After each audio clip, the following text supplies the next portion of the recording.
Hey, what's up, y'all? Welcome to Stelly Grills and Chills.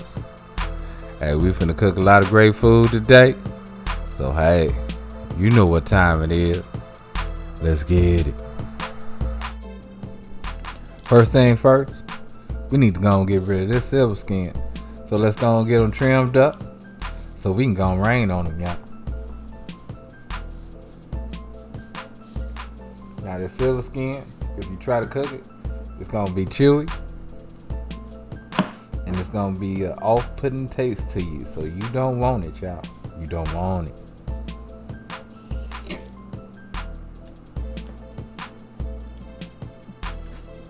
So once we get our roast cleaned up, now sidebar, you don't have to do this with dirt. You can do this with a olive round or even a top round beef roast. Don't have to be dirty, y'all. So we're gonna go ahead and stick our knife in, make a hole, and we're gonna stuff them holes with butter. Now I made 3 holes in this one to stuff with butter. That should be more than enough. Now the reason we did that, because deer is very lean. And now we're gonna go and rain on them with this Uncle Steve. Now this is the bomb. That's right, the bomb by Uncle Steve, y'all. Hey, if you've been using Uncle Steve's shake, you already know it tastes good. So once we get them seasoned up, let's go and get them in our Sous Vide bag and get a vacuum sealed on down, y'all.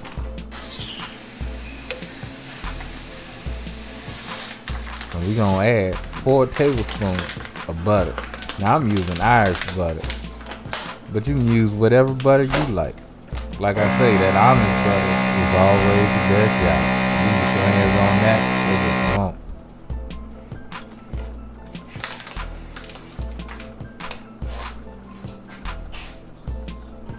Now we got our sous vide machine set at 145 degrees for 24 hours, y'all. That's right, 24 hours. Now the extra cooking time is so that we can get our meat tender.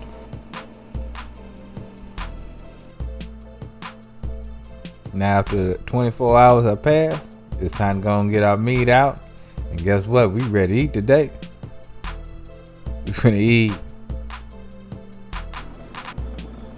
So we're gonna start off with adding about 4 tablespoons of olive oil in a pan. And then we just gonna get our roast right on in. And we just gonna brown them on all 4 sides. A real good sir. You know, cause these already cooked. All we doing is putting a little crust on that outside, a little crusty crust. Y'all know I like my crust on my meat, y'all. Just give it that extra layer of texture, y'all. You know, give it a little crunch. Then that chewy inside. Oh my goodness. See, that's what I'm talking about. That's what you want.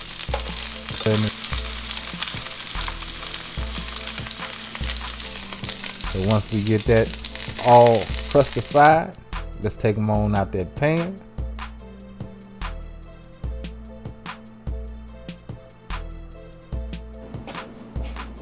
And after resting for about 15 minutes, let's go ahead and get them carved up, y'all.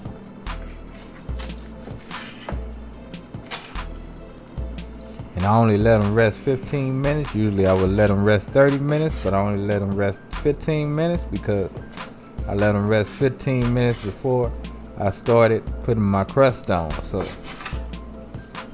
that gave me that extra. But take a look at him, y'all. Don't he look good? I know he look good.